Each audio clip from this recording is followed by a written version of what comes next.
ठीक है जी, next start करते हैं। आज जो हम केसेस कवर करेंगे उसकी बेस जो है वो फील्ड सर्विसेज के थ्रू हीट ट्रांसफ़र की बेस है और इसके 4 केसेस को हम स्टडी करेंगे। फील्ड सरफेस होती क्या है और इससे एसोसिएटेड जो हीट ट्रांसफ़र होता है वो होता किस तरह से है और उसमें कौन कौन से 4 पॉसिबिलिटीज़ हैं, तो इनको हम डिस्कस करेंगे। होती असल में क्या है कि ये जिस तरह की सर्विसेज आपको नज़र आ रही हैं फिगर 3.35 में, ये सर्विसेज आपकी फ्रंट सर्विसेज कहलाती हैं। फ्रंट सर्विसेज या एक्सटेंडेड सर्विसेज जैसे कहते हैं, जो कि आपकी बेस का पार्ट नहीं होती, जो आपकी बेसिक मतलब जहाँ पे हीट ट्रांसफ़र हो रहा होता है, जहाँ पे हीट जनरेशन हो रही होती है, उस बॉडी का ये इंटीग्रेटेड पार्ट नहीं होते, बल्कि आपने क्या किया होता है कि आपने कुछ ऐसी चीज़ें माउंट की होती हैं जो एक्सटेंडेड सर्फेस होती हैं, जो उसके साथ अटैच होती हैं, लेकिन ये असल में एक्सटेंडेड सर्फेस होती हैं। और ये हम लगाते क्यों हैं? ये लगाते इसलिए हैं ताकि हम हीट के फ्लो को बढ़ा सकें। कौन से हीट के फ्लो को बढ़ा सकें? जब इनके थ्रू अगर आपकी एयर पास करती है या वाटर पास करता है तो क्या होगा? आपको सरफेस एरिया ज़्यादा मिलेगा, इंटरेक्शन का एरिया ज़्यादा मिलेगा, और जितना सरफेस एरिया बढ़ता जाता है उतनी आपके पास क्या होती है? आपके पास हीट ट्रांसफ़र रेट बढ़ता जाता है। तो इस केस में आपके पास कन्वेक्शन जो है वो इन्वॉल्व हो रही होती है। क्यों इन्वॉल्व हो रही होती है? क्योंकि आपका फ्लो जो है वो फ्लूइड के फ्लो की वजह से आपके पास हीट का ट्रांसफ़र हो रहा है। तो इसमें एप्लीकेबल लॉ कौन सा होगा फिर हमारे पास? एप्लीकेबल लॉ इसमें एप्लीकेबल लॉ जो है वो आपके पास होगा जी न्यूटन्स लॉ ऑफ कूलिंग। और ये हमें सजेस्ट क्या करता है? ये सजेस्ट करता है the rate of heat transfer from a surface to the surrounding medium, and medium can be any fluid that may be your air, that may be your liquid fluid, और कुछ इस तरह से हो सकता है। और इसकी जो जनरल इक्वेशन होती है न्यूटन लॉ की, कूलिंग लॉ की, वो आपके पास क्या होती है? वो आपके पास इक्वेशन होती है जी Q dot convection is equal to constant of convection, surface area, and thermal difference. Thermal difference between what? Thermal difference of surface and surrounding temperature.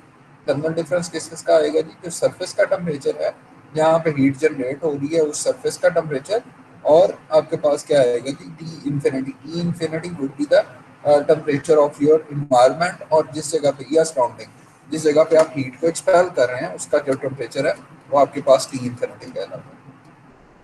When Ts and T infinity are fixed, two ways to increase the rate of heat transfer. अगर ये आपके पास fix हो तो हमारे पास दो methods हैं heat के transfer को बढ़ाने के लिए।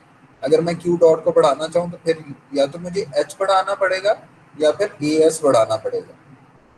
The first one is basically to increase the convection heat transfer coefficient, that is H. This may require the installation of a pump or fan or replacing the existing one with a larger one. But this approach may or may not be practical because beside it may not be adequate.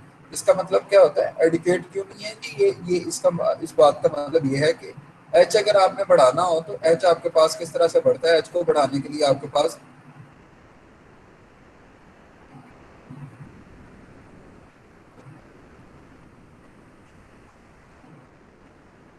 H को बढ़ाने के लिए आपके पास क्या है कि आप या तो बड़ी कैपेसिटी का फैन लगाएं या आप पंप लगाएं, यानी आप फ्लो रेट उसमें से जो है वो ज़्यादा गुजारें अपने फ्लूइड का, तो आपके पास एच जो है वो इंक्रीज कर जाएगा फ्लो रेट अगर आप बढ़ाते हैं। दूसरा क्या है? दूसरा आपके पास है to increase the surface area a s by attaching the surface extended surface called fins made of the highly conductive material such as aluminium.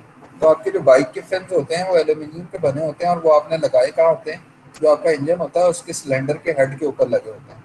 तो होता क्या है कि आपकी कंबस्शन जो हो रही होती है, कंबस्शन स्पार्क प्लग जब आपका स्पार्किंग करता है तो अंदर हीट जनरेट होती है, और वो हीट अगर आप कंटिन्यूसली उसको एक्सपेल ना करवाएं, यानी सरफेस से उसका इंटरेक्शन ना करवाएं, पास ऑन ना करें, उस हीट को ट्रांसफर ना करवाएं सराउंडिंग में, तो क्या होगा? थर्मल स्ट्रेस जनरेट होने की वजह से थर्मल फेलियर होगा, और थर्मल फेलियर होने की वजह से आपका हेड जो है वो डैमेज हो जाएगा। हेड डैमेज होगा या पिस्टन डैमेज हो जाएगा, इन दोनों में से कोई एक चीज़ डैमेज हो जाएगी। तो इस चीज़ को केटर करने के लिए आप करते क्या हैं? आप सरफेस एरिया बढ़ा देते हैं। कन्वेक्शन के केस में आप सरफेस एरिया बढ़ा देते हैं, और सरफेस एरिया बढ़ाने के लिए आप करते क्या हैं? आप इंस्टॉल करते हैं उसके ऊपर फिन्स। और फिन्स होते क्या हैं, ये एक्सटेंडेड सर्फेस होती हैं। एक्सटेंडेड सर्फेस आपकी काम क्या करती हैं, आपका सरफेस एरिया बढ़ाती है। ठीक है जी, फिन्स का कॉन्सेप्ट क्लियर हो गया? अगर किसी को नहीं हुआ तो आप पूछ लें, मैं बता देता हूँ।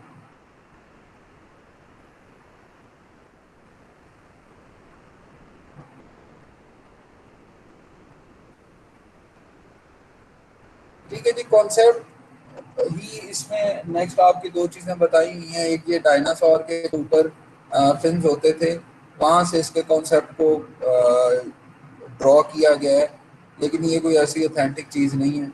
मतलब ये एक परसेप्शन है, जिस चीज़ को देखते हुए फिन्स को डिज़ाइन करना शुरू किया गया। बेसिकली आपका जो रेडिएटर और कंडेंसर होता है कार का, अगर आप उसको खोलें तो कंडेंसर और रेडिएटर की इंस्टॉलेशन आपकी सेम सेम जगह पे होती है। और उसमें होता क्या है कि अंदर ट्यूब्स भी होती हैं, ट्यूब्स के अंदर आपके पास पानी होता है, और साथ में आपने क्या क्या होता है, आपने फिन्स बनाए होते हैं। ये छोटी छोटी सी प्लेट्स आपके पास लगी होती हैं, ये फ्रंट सरफेस होती है। तो करती क्या है वो असल में एरिया, सरफेस एरिया इंक्रीज करती है। सरफेस एरिया जब आपका इंक्रीज होता है तो आपका हीट ट्रांसफर क्या है, बढ़ जाता है। यानी आपका हीट ट्रांसफर अगर बढ़ेगा तो उससे क्या फायदा होगा आपको, कि अंदर वाला मीडियम जो पानी आ रहा होता है, जो इंजन के बॉडी में से पानी आ रहा होता है, वो आपके पास, यानी इंजन ब्लॉक से जो पानी आ रहा होता है, वो आपके पास जल्द ठंडा हो जाता है। तो ये वाटर कूलिंग सिस्टम होता है। जो हमारे पास बाइक्स और इस तरह की चीज़ें होती हैं, इनमें आपके पास एयर कूलिंग सिस्टम होता है। जो कॉन्सेप्ट है वो सेम है कि आपने फ्लूइड को पास ऑन करना है, किसके ऊपर से, जो आपके पास हीटेड सरफेस आ रही है उसके ऊपर से। जब आप फ्लूइड को पास ऑन करेंगे तो आपके पास कन्वेक्शन के थ्रू हीट ट्रांसफर होगी। और इस चीज़ को बढ़ाने के लिए आप क्या करते हैं, आप फिन्स को इंस्टॉल करते हैं। तो रेडिएटर और कंडेंसर के केस में भी आप इसी तरह से एयर को ज़्यादा इसमें से पास ऑन करवाते हैं, तो आपके पास सरफेस एरिया बढ़ता है। और आपके पास क्या होता है जी, जैसे जैसे सरफेस एरिया आपके पास बढ़ेगा, आपके पास कन्वेक्शन का हीट ट्रांसफर रेट बढ़ेगा। अब ये फिन की इक्वेशन है, फिन की इक्वेशन कैसे हम इसको एवेलुएट करेंगे वो मैं आपको बता देता हूँ। फिन के केस में ये इसकी बेस सरफेस कहलाती है, जहाँ से फिन अटैच होना शुरू होता है, इसको आप बेस सरफेस कहते हैं। और इसका रेफरेंस पॉइंट आप रखते हैं जहाँ से आपके पास एक्सटेंडेड सरफेस बनना शुरू होती है। ये सरफेस यहाँ से स्टार्ट होगी तो ये इसका बेस पॉइंट होगा या रेफरेंस पॉइंट होगा, जिसको आपने जीरो कोऑर्डिनेट सिस्टम में आपने जीरो एज्यूम किया। और इस जगह के ऊपर जो टेम्परेचर होगा इसको आपने टी नॉट लिया। अब आपके फिन की जो डायमेंशन है वो एक्स के लॉन्ग यहाँ पे बढ़ती जा रही है, और फिन की जो टोटल लेंथ है वो आपके पास एल आ रही है। ठीक है जी, L, capital L would be the length of your fin. और यहाँ से आप जब बेस में से आगे बढ़ना शुरू होते हैं तो ये एक्स के लॉन्ग आपके पास क्या होता है, बढ़ना शुरू हो जाता है। किस चीज़ का डायमेंशन, फिन की डायमेंशन। तो अगर हम बात करें एक एक इसके एक पोर्शन की बात करें फिन के, जो हमने एक्स डिस्टेंस के ऊपर लिया है, और वो पोर्शन जो है उसकी आपके पास अ, उसको थिकनेस कह लें, या आपके पास एक जो डायमेंशन अलॉन्ग एक्स एक्सिस आ रही है वो कितनी है, वो डेल्टा एक्स है। तो डेल्टा एक्स थिकनेस का हमने क्या लिया जी, डेल्टा एक्स लेंथ का हमने क्या लिया, एक पोर्शन ले लिया। ठीक है जी। और दूसरी तरफ हमारे पास क्या है कि ये अलोंग द लेंथ आपके पास, अलोंग द बेड्थ आपके पास आएगा, पूरी की पूरी बेड्थ के ऊपर आपके पास ये हमने सेक्शन काटा है। और इसकी एक डायमेंशन आ गई डेल्टा एक्स, दूसरी डायमेंशन आपके पास कांस्टेंट रहेगी, जो आपके पास क्या आएगी, बेड्थ के अलोंग आएगी। इसको हम ट्रीट नहीं कर रहे, इसलिए ट्रीट नहीं कर रहे क्योंकि हमारा हीट ट्रांसफर का जो फ्लो है वो हमारे पास क्या आ रहा है, ये कंडक्शन का फ्लो यहाँ से आएगा। ये अंदर आपके पास सॉलिड सरफेस है ना, तो ट्यूब कंडक्शन यहाँ से आएगा, और इस एंड से स्टार्ट होके इस एंड की तरफ वो बढ़ता जाएगा। और एरिया जो आपके पास आएगा, ए सी एक एरिया आपके पास आ गया। और वॉल्यूम ऑफ द एलिमेंट आप एवेलुएट कर सकते हैं। कन्वेक्शन जो होगी वो आपके पास, जब यहाँ से फ्लूइड गुजरेगा तो आपके पास क्यू कन्वेक्शन होगी। तो rate of heat conduction into the element at x, x position के ऊपर आपके पास जो रेट ऑफ हीट कंडक्शन होगी, यानी जितने रेट के साथ हीट की कंडक्शन हो रही है वो दो चीज़ों में कन्वर्ट हो रही है। एक कन्वेक्शन के थ्रू हीट ट्रांसफर हो रहा है, और एक आपके पास एक्स प्लस डेल्टा एक्स के ऊपर कंडक्शन आ रही है। ठीक है जी। तो कंडक्ट जितनी हीट का रेट यहाँ से आया वो दो हिस्सों में डिवाइड हो गया, एक कन्वेक्शन में चला गया, और एक आपके पास ये डेल्टा एक्स, यानी उससे अगले वाले जो अलोंग द लेंथ है, अगले वाले फेज के ऊपर आपके पास कंडक्शन की फॉर्म में कन्वर्ट हो गया।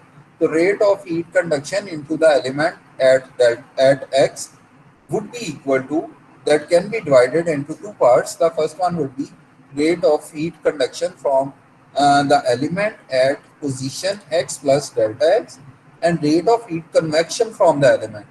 तो दो जगह वो आपका जो हीट ट्रांसफर रेट आ रहा था वो दो हिस्सों में डिवाइड हो गया, एक कंडक्शन के हिस्से में x plus delta x position के ऊपर और एक ऊपर कन्वेक्शन के हिस्से में चला गया। तो आपकी इसकी नोटेशन हमने लिखी q conduction x at point x and q conduction at point x plus delta x plus क्या होगा जी क्यू कन्वेक्शन। सॉरी, अब हम अगर इसको रीअरेंज करें तो रीअरेंज करने के बाद हमारे पास होता क्या है, हमारे पास क्यू कन्वेक्शन की आप सिर्फ वैल्यू लिखें। क्यू कन्वेक्शन के केस में आपके पास क्या होगा, H A T minus T infinity.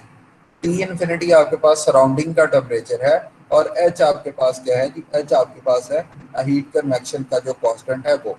और एरिया यहाँ पे आता है, एरिया दो चीज़ों से मिलके बनेगा।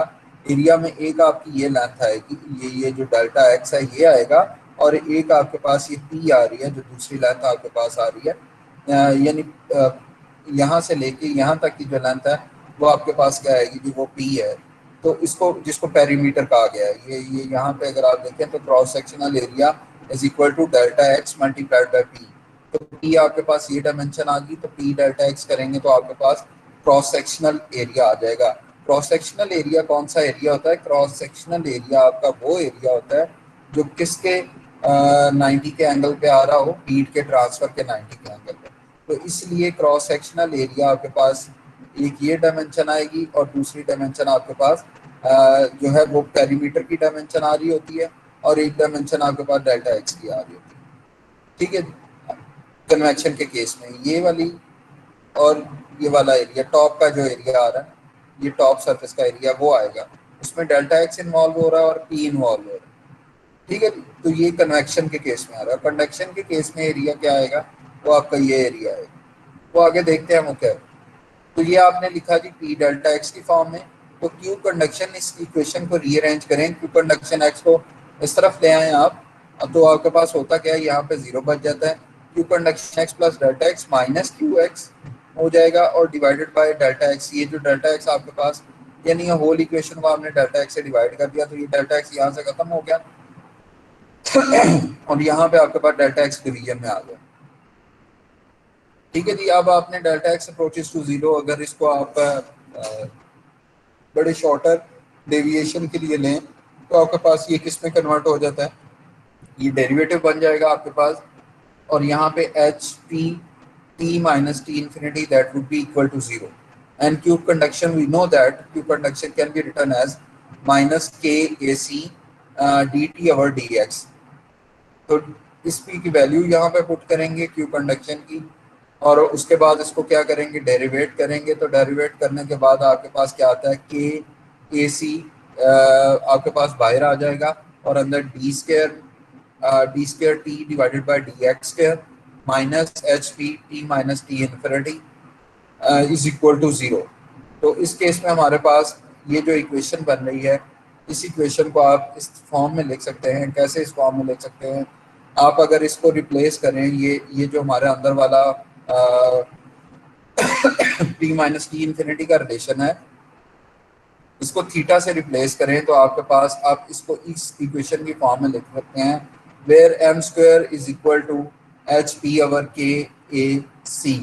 यानी आपने क्या किया, के ए सी से डिवाइड किया तो एच पी ओवर के ए सी बन जाएगा, यहाँ से ख़त्म हो जाएगा, इसकी डिवीजन में आ जाएगा, इसको आपने लिख दिया एम स्क्वायर, और ये आ गया आपके पास थीटा। ये थीटा आया तो यहाँ पे क्या हो जाएगा, थीटा का स्क्वायर हो जाएगा, थीटा का डबल डेरिवेटिव हो जाएगा, और ये आपके पास राइट साइड पे क्या है, ये जीरो आ जाएगा। ये आपकी इक्वेशन क्या कहलाती है, ये आपकी इक्वेशन कहलाती है, ये जो इक्वेशन कहलाती है इसको आप फिन की इक्वेशन कहते हैं।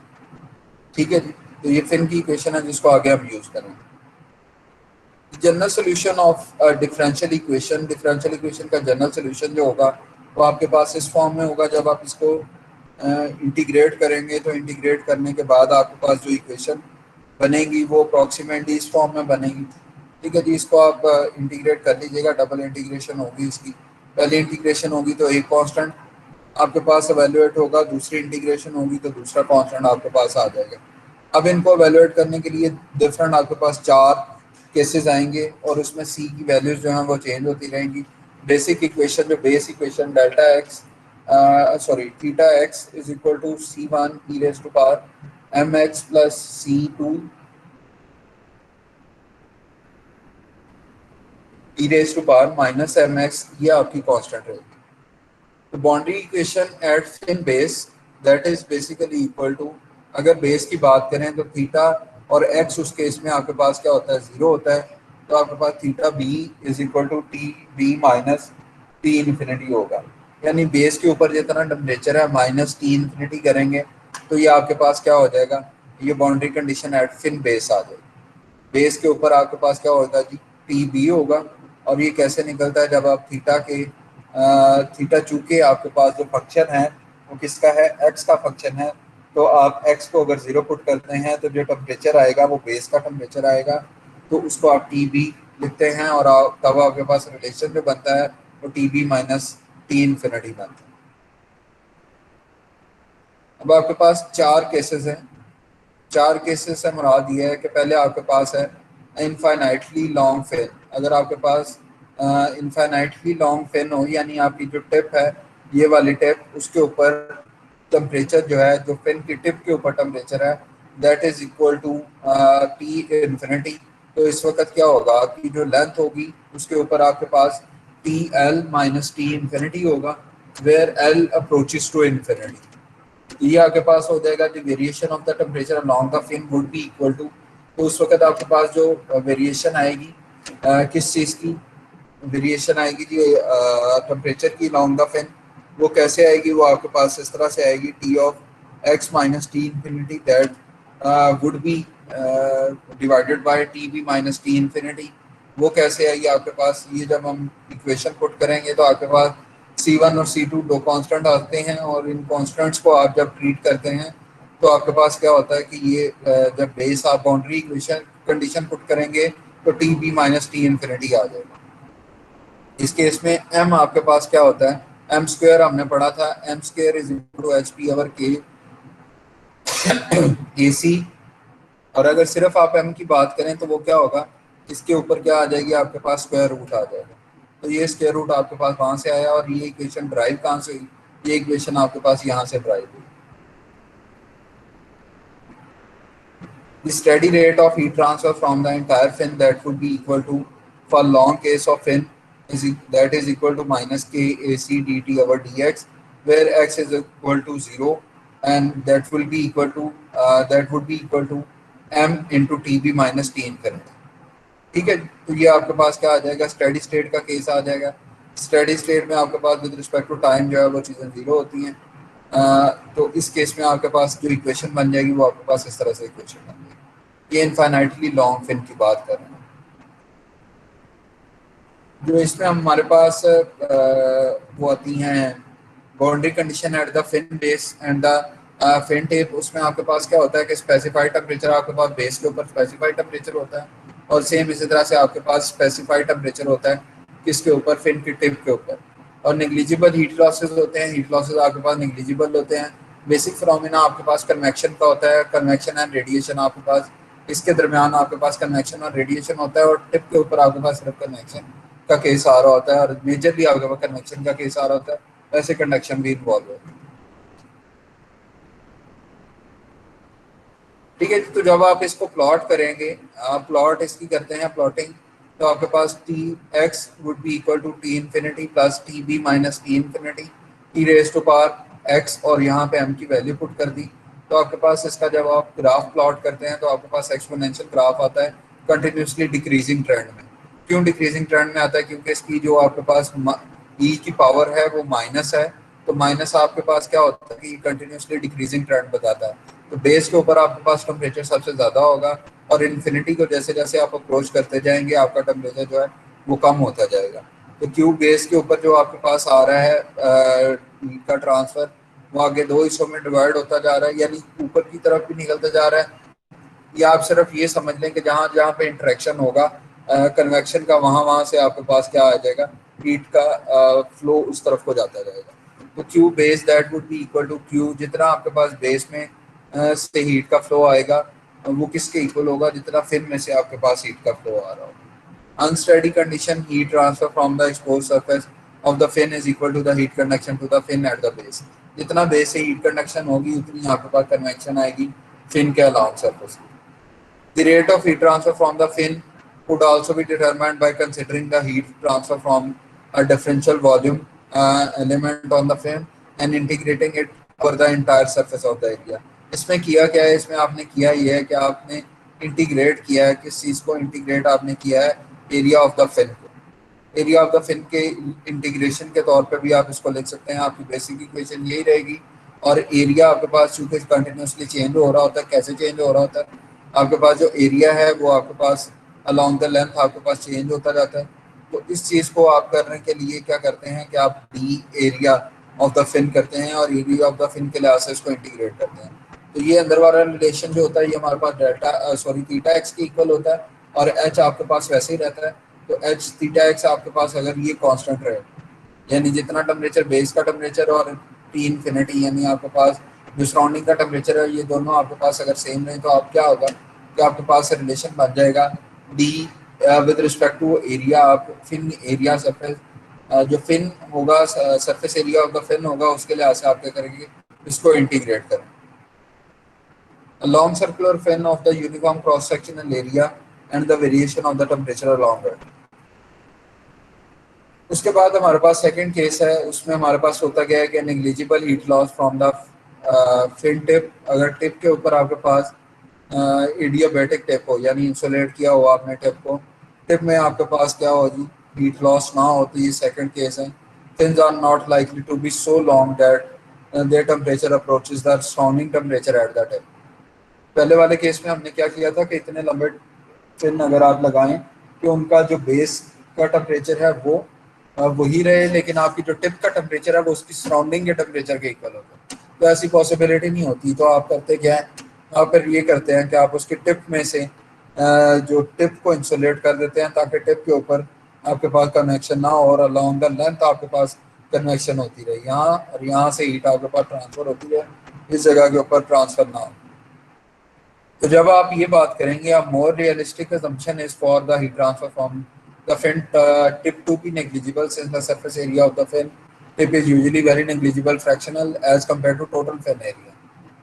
तो जो टिप होती है इसके एरिया को आप निग्लिजिबली एज्यूम कर सकते हैं। क्यों एज्यूम कर सकते हैं, क्योंकि आपका जो लॉन्ग द लेंथ एरिया होता है फिन का वो काफ़ी ज़्यादा होता है, इसलिए आप इसको इग्नोर कर सकते हैं।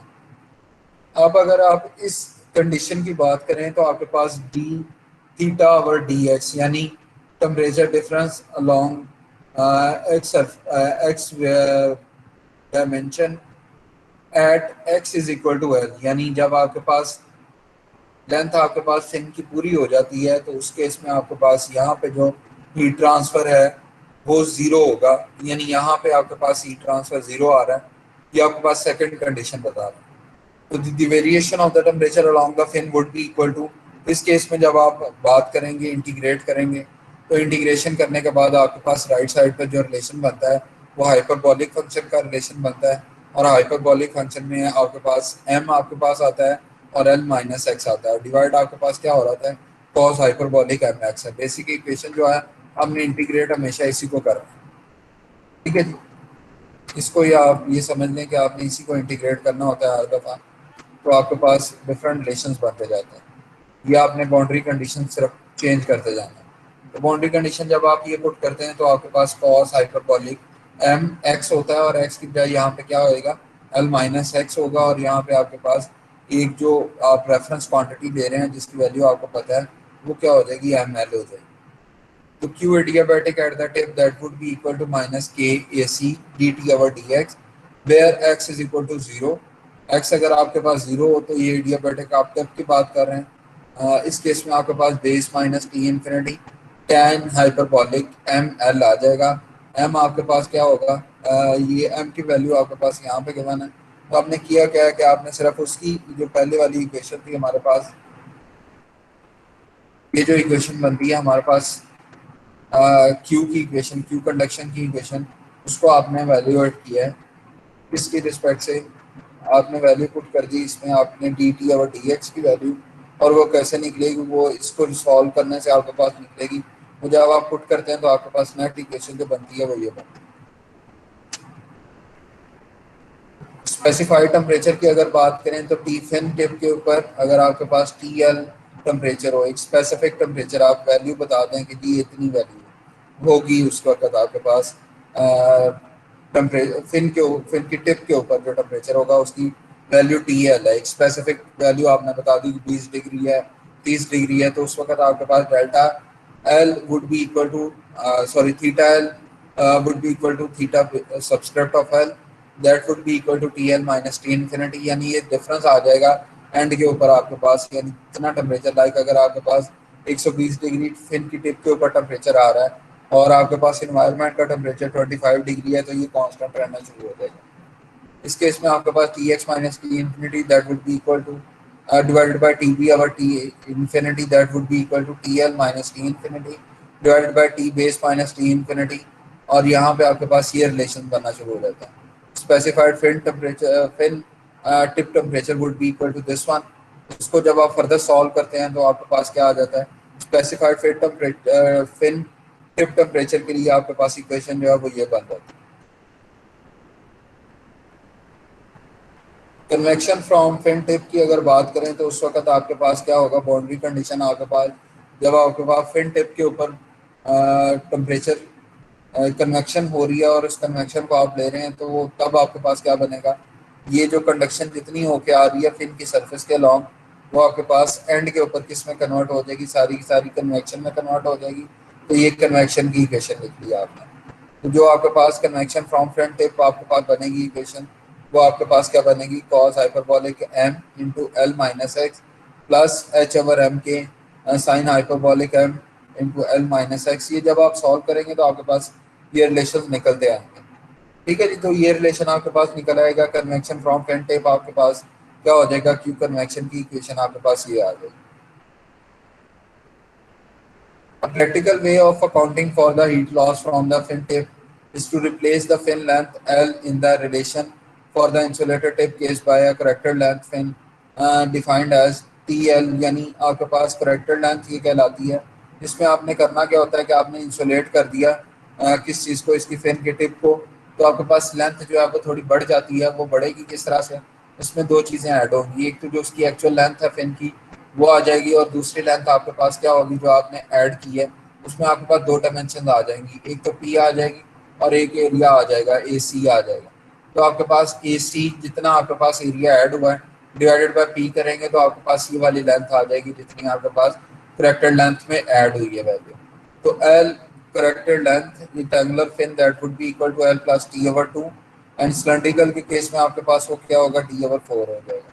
टी ओवर टू क्यों ले रहे हैं, टी ओवर टू इसलिए ले रहे हैं, टी ओवर टू यानी thickness of your fin divided by two कर रहे हैं। हम इसलिए कर रहे हैं कि आपके पास जो पेरीमीटर है, पेरीमीटर से हम इसको डिवाइड कर रहे हैं एरिया को, तो आपके पास नेट जो रिजल्ट बनेगा इस केस में रेक्टेंगुलर फिन के केस में वो टी ओवर टू बनेगा। और जब आप सिलेंडर की बात करेंगे तो उसमें आपके पास पाइप डी बाई टू पहले होता है, तो उसको अगर आप फर्दर हाफ में डिवाइड करेंगे तो आपके पास क्या बन जाएगा, डी ओवर फोर बन जाएगा।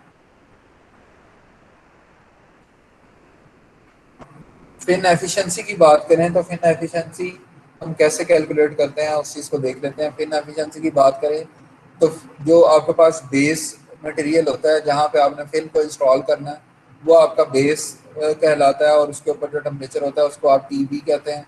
और टी बी के साथ एरिया आपके पास एरिया ऑफ द बेस आता है, वो क्या होता है, width of the base and thickness of the base. यानी जितनी आपके पास विड्थ आ रही है वो, और जितनी आप थिकनेस आप उसकी लेंगे वो आएगी। Thickness of your thickness of your fin, and the second one would be the width of the fin। तो W मल्टीप्लाइड बाई टी आपके पास बेस का एरिया कवर करता है। अब हमारे पास जो इक्वेशन होती है q fin maximum that is equal to h area of the fin into t B minus t infinity. तो आप करते क्या है कि आपके पास होता ही है कि आपने ये यहाँ पे फिन इंस्टॉल किया, फिन की एक लेंथ होगी, एक उसकी विड्थ होगी और एक उसकी थिकनेस होगी। तो तीन एरियाज आ जाएंगे फिन के। एक एरिया आ जाएगा आपके पास टॉप का एरिया फिन का, एक आ जाएगा ये सामने वाला एरिया जो वेरी हो रहा होता है, और एक आपके पास बॉटम का एरिया आ जाएगा। ठीक है जी। Fin enhance heat transfer from a surface by enhancing the surface area. तो इनफैक्ट आप कर क्या रहे हैं, आप बेस के एरिया को बढ़ाते जा रहे हैं।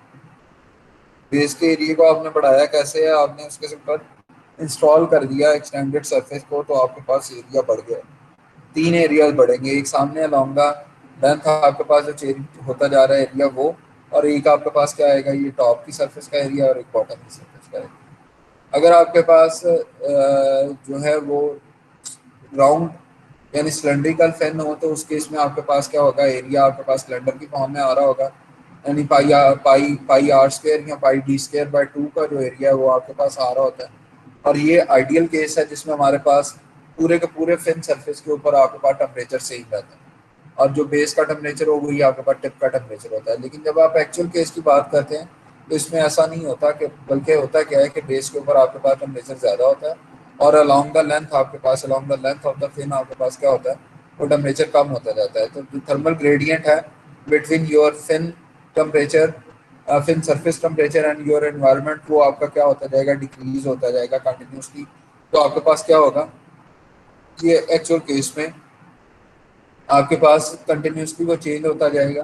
तो इसका इफेक्ट क्या आता है, इसका इफेक्ट ये आएगा कि जीरो थर्मल रेजिस्टेंस और इनफाइनाइट थर्मल कंडक्टिविटी के केस की अगर बात करें, तो t fin would be equal to t base. आपके पास फिन का जो टेम्परेचर होगा वो आपके पास बेस का टेम्परेचर होगा, और उस बेस के टेम्परेचर की वेरिएशन आती जाएगी। किस लिहाज से वेरिएशन आती जाएगी, ये जो टी इन्फिनिटी है इसके लिहाज से, t B minus T infinity आपके पास क्या होगा, थर्मल वेरिएशन होगी। तो q dot fin maximum that would be equal to h area of the fin into t B minus T infinity. Base का जब आप डिफरेंस लेंगे सराउंडिंग के टेम्परेचर के साथ, तो वो आपके पास मैक्सिमम हीट फ्लो रेट आएगा फिन का। तो अगर आप फिन की एफिशिएंसी की बात करें तो जो मैक्सिमम आता है आपके पास, यानी आइडियल केस आता है वो, और जो एक्चुअल आ रहा होता है वो आपके पास, यानी क्यू डॉट फिन आपके पास और क्यू डॉट फिन मैक्सिमम, वो इन दोनों की आपके पास क्या होगी, ये डिवीजन होगी।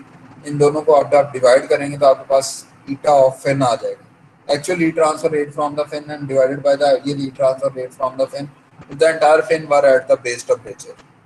ठीक है जी। तो यहाँ से अगर बीसी को रीअरेंज करें तो q dot fin would be equal to eta thermal into q fin maximum.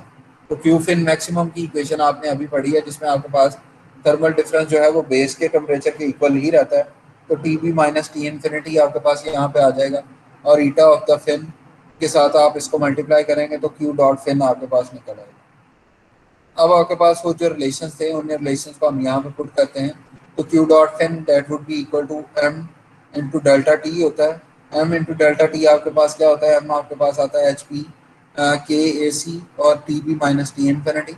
और जब आप बात करते हैं मैक्सिमम की, तो मैक्सिमम के केस में आपके पास इक्वेशन ये बनती है, तो आपने ये इक्वेशन पुट की, आपने इसको किया रीअरेंज। जब आप रीअरेंज करें तो ये आपके पास दोनों कैंसिल आउट हो जाएंगे, और अंदर आपके पास एच पी एक ये है और ऊपर क्या आ रहा है, स्क्वायर रूट आ रहा है। तो स्क्वायर रूट आपके पास क्या हो जाएगा, नीचे स्क्वायर रूट आपके पास बच जाएगा, और साथ आपके पास area of the fin that is basically equal to P into P into क्या होता है आपके पास, एक पी आपके पास यहाँ पे आता है और एक यहाँ पे आपके पास एल आता है। पी और एल को मल्टीप्लाई करें तो एरिया ऑफ द फेन आता है, और इस केस में आपके पास क्या होगा, एक पी आपके पास स्क्वायर रूट में ऊपर है और नीचे आपके पास दो स्क्वायर रूट के पी आए हैं, तो एक खत्म हो जाएगा, एक एच पी आपके पास यहाँ पे बचेगा। तो के ए सी, ये ऊपर क्या बच गया आपके पास, अब स्क्वायर रूट में के ए सी और डिवाइडेड बाय क्या हो जाएगा, एक एच आपके पास ही कैंसल आउट हो गया ऊपर वाला, बाकी स्क्वायर रूट में एक एच बचा, और ये area of the fin basically equal to P dot L होता है। तो पी डॉट एल के केस में एक पी आपका इसके साथ कैंसिल हो गया और एक आपके पास स्क्वायर रूट में अंदर बच गया। 1 आवर एल आपके पास उसी तरह बाहर आ जाएगा। तो 1 आवर, इसको अगर आप देखें तो ये 1 आवर एम के इक्वल है, यानी उस केस में हमारे पास क्या होता था, एच पी आवर के ए सी होता था, square root is M is equal to square root of H P over K A C होता था। तो इसी को उल्टा करें तो आपके पास क्या बन जाता है, ये आपके पास के ए सी आवर एच पी। तो 1 आवर एम आप इसको लिख सकते हैं। 1 आवर एम एल आपके पास क्या होगा, eta of the long fin अगर आप बात करें तो ये आपके पास ये होगा। अब अगर आप बात करें एडियाबेटिक टिप की, तो एडियाबेटिक टिप का जो रिलेशन होता है वो पुट करें और डिवाइडेड बाय आपकी इक्वेशन ये जो आ रही है मैक्सिमम की, ये वही रहेगी। ये कैंसल आउट हो जाएंगे। सेम इसी तरह से आपके पास रीअरेंज आप इसको करते जाएंगे, तो रीअरेंजमेंट के बाद आपके पास रिलेशन जो बनेगा वो tan hyperbolic of M L divided by L, आपके पास क्या एम एल आपके पास क्या बन जाएगा एडियाबेटिक टिप का केस। सेकंड केस जो था वो हमारे पास बन जाएगा। तो ये एफिशिएंसी का फार्मूला है आपके पास। एफिशिएंसी का जो बेसिक फार्मूला आ रहा है उसमें आपके पास Q fin divided by Q fin maximum. Q fin आपके पास जो चार केसेस हमने अभी डिस्कस किए हैं वो हर दफ़ा रिप्लेस होते जाएंगे, और क्यू फिन मैक्सिमम जो है वो आपके पास हमेशा यही रहेगा। इसी को रीअरेंज करते जाएंगे तो आपके पास रिलेशन निकलते जाएंगे।